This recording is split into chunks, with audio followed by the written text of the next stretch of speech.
Hundreds of millions in federal funding are on the table for Louisiana's hurricane and flood protection, including the Morganza-to-the-Gulf system, which affects how water moves through South Central parishes, just like St. Martin and St. Mary Parish. But with nothing final yet, I'm Joshua Moten, your St. Martin Parish reporter, breaking down what's being planned and what still needs approval.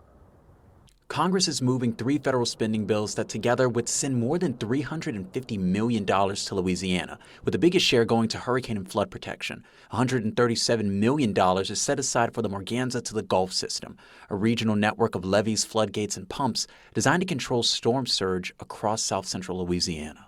So we're saving money, but we're still able to dedicate resources to things like Morganza-to-the-Gulf, which help prevent flooding, devastation of people's lives, and a greater expenditure on behalf of the federal government as we attempt to help communities recover.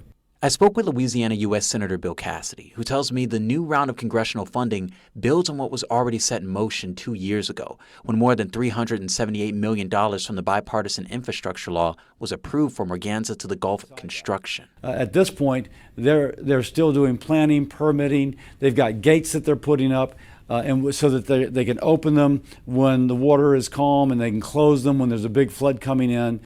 The goal is to stop storm surge from pushing through the Atchafalaya Basin and back into inland communities, including parts of St. Mary and St. Martin Parish.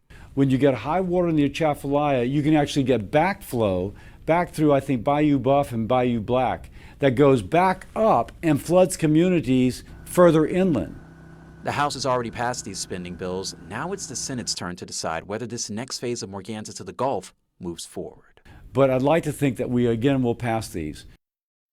Now, the Senate could vote on this funding as soon as this week, but it still needs the president's signature before work can actually begin.